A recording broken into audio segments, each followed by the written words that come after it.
Morning everyone. So Richard Arnold's gone, or will be going at the end of the year. It's an open goal, it's the right decision.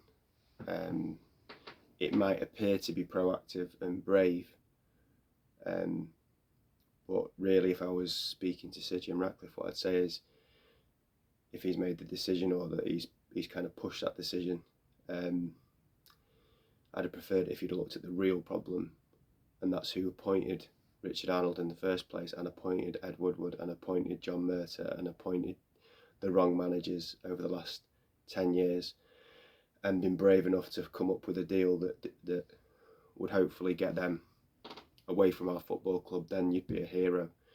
You're not a hero for getting rid of Richard Arnold. It's a step in the right direction. It's something that wouldn't have happened, I don't think, if the Glazers would have just been allowed to continue to cruise as they have been for the last however many years.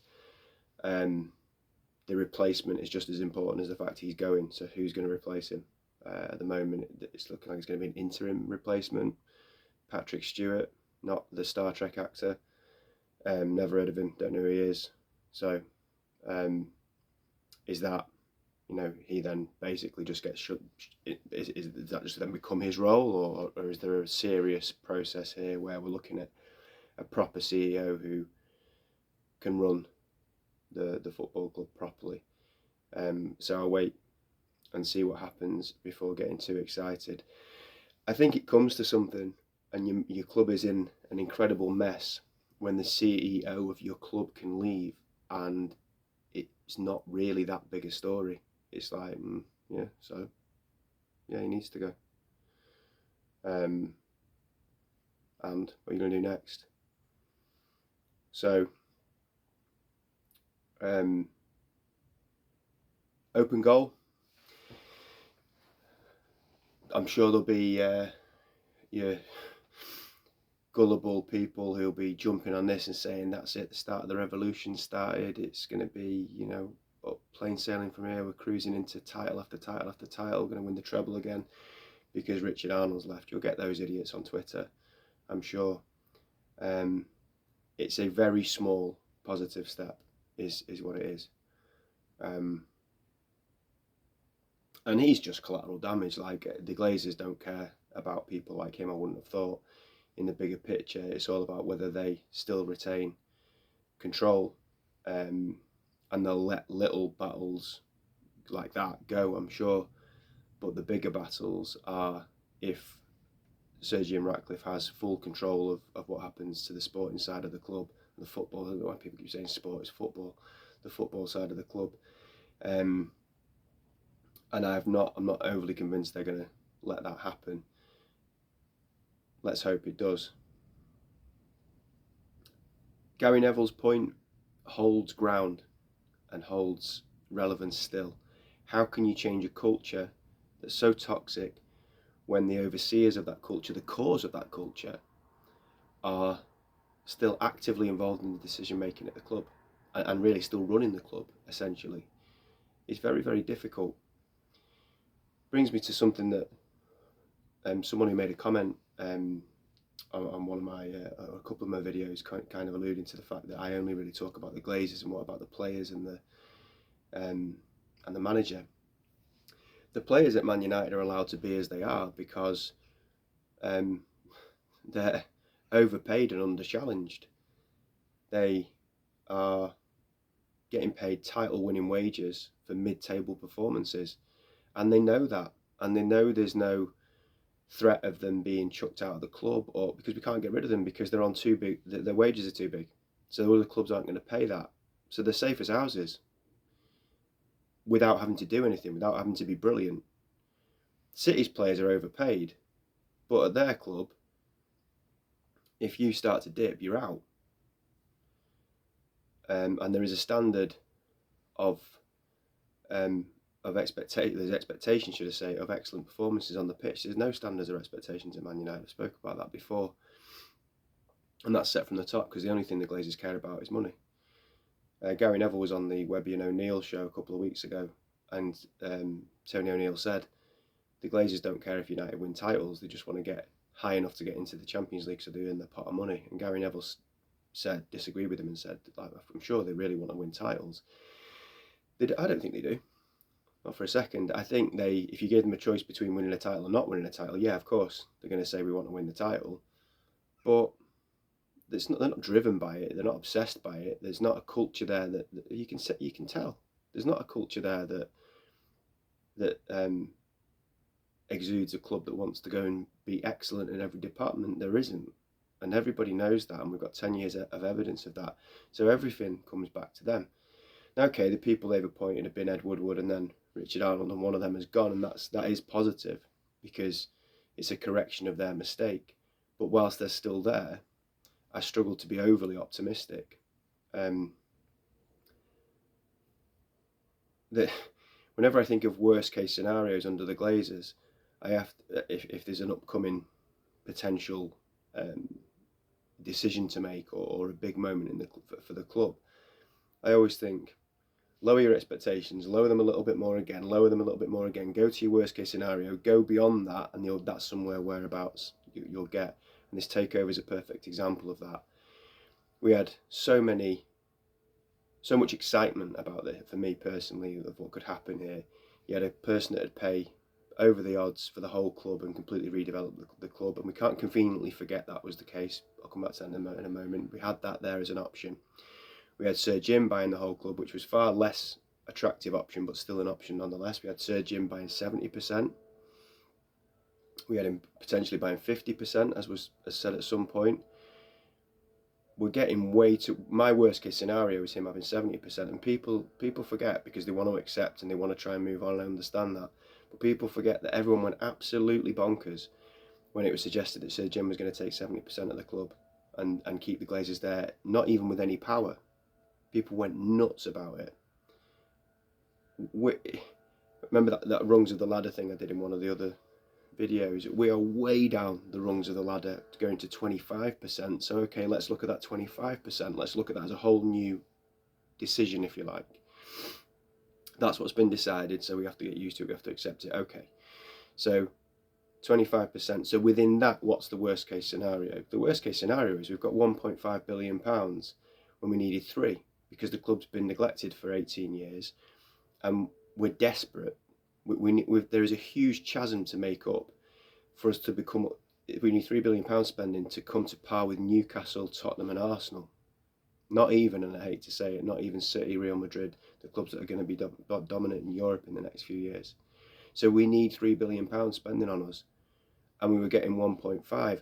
And I naively thought that, so that was my worst case scenario, 1.5 billion being put into the club, as in Glazers, shareholders and the club. So maybe 600 million I was optimistically, naively thinking we might get as a club of investment. This whole thing's taken a year to get that. Turns out, again, sorry, no, lower your expectations just a little bit more. The club's getting nothing of that. That's exclusively going to the Glazers, and we're getting, fair enough, out of his own money and shows great intentions from Sir Jim Ratcliffe, but we're getting £245 million. We need 10 times that to come up to par with Newcastle, Arsenal and Tottenham. So just let that sink in. 10 times the amount we're getting. So with Sir Jim Ratcliffe coming in and with £245 million, of course there will be incremental improvements. But what are Newcastle, Arsenal and Tottenham and City going to do? Are they going to, and Liverpool and Chelsea and Brighton, for God's sake, and for no disrespect, Brighton and Villa, who are better run than us, are they all just going to stand still and let us catch up a little bit? Of course they're not. So we will make improvements because we can't get any worse. But the chasm we've got to make up is not 245 million pound ain't going to do it. It's nowhere near. It's 1.5 billion wasn't even anywhere near. So there's too much of a gap to make up, and also what I'd say with that is then the expertise that is needed to oversee that development. For me, I've no evidence to suggest that that's there. Sir Jim Ratcliffe is not an expert in football. He has no track record whatsoever, and the Glazers are still there overseeing the decisions.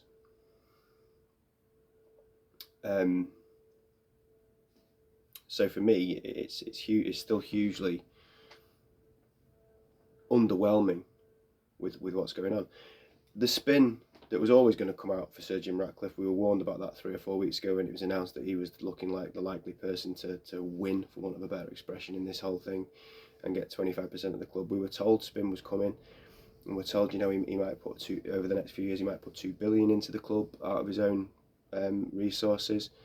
Yeah, if that's true, that's absolutely incredible. That's exactly what we need. But if that's true, why would you put £2 billion of your own money in for a 25% stake of a club?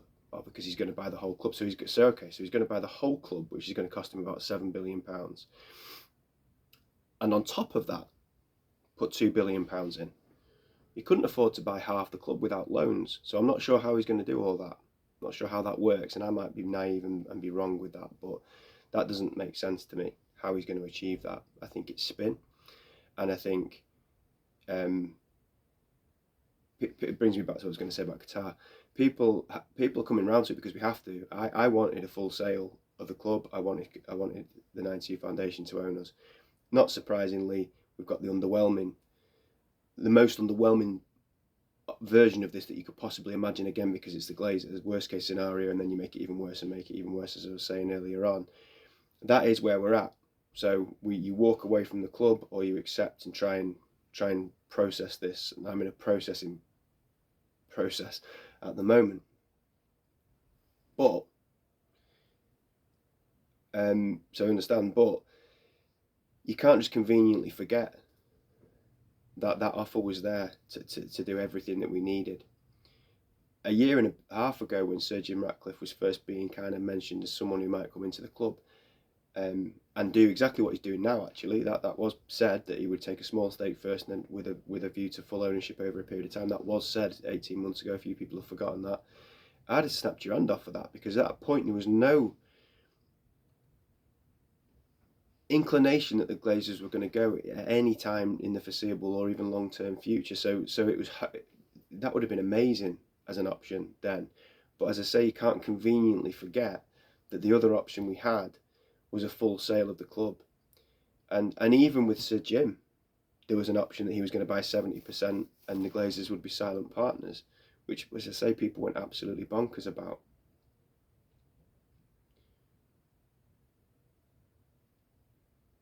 Bringing it back to Richard Arnold going, no, yeah, he's a symptom. The players, they're a symptom. Probably even the manager, he's a symptom, or other managers certainly have been a symptom of the problems because the decisions have been wrong. I don't think Ten Hag is the wrong manager. Maybe I'll do another video on that at some point. We could talk about those things all day long, but the culture, the identity, and the ethos of this club is set by the Glazers.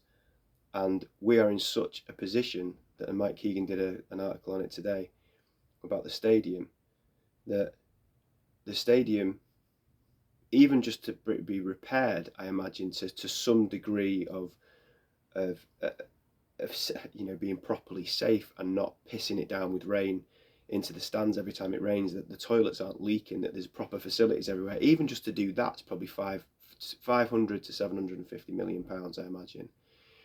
To make it up to standard and to drag it into the modern era whilst keeping its authenticity and to do it like that is going to be £1.52 billion. We've got 245 million. And that 245 million, I wouldn't have thought can just go on the stadium. We've got £1 billion of debt. So we've got £1 billion of debt. You've got £2 billion that needs spending on the stadium. You've probably got another few hundred million needs spending on the training ground. You've got people talk about infrastructure, and that's kind of that covers a lot of different things. But I'd say probably another 200 or 300 million pound on infrastructure, and then you've got we need a huge amount of money investing properly with proper direction into the squad. So I've lost count. What's that? 4 or 5 billion? 1 billion of debt. 2 for the stadium, 1. Yeah, it's nearly £5 billion. I've always said 3, but that's nearly £5 billion spending on the club. We've got 245 million. You can try and polish a turd. You can try and rewrite your scripts that you'd written for the future previously, but there's a reason everyone was outraged by the thought of a minority investor, and essentially that's kind of what we've got. So yeah, step in the right direction for Richard Arnold to go. Let's see what happens next. But those bigger picture things aren't going away, and those questions aren't being answered. 245 million is available for us in terms of investment in our club, and I've just outlined, if we want to be the best, which we should always strive to be, even if it takes some time, we need not 3, which I've always said, we need 5 or 4.5. Let's be pessimistic and say 3. Still 10 times more than what's available. You do the maths. Glazers out.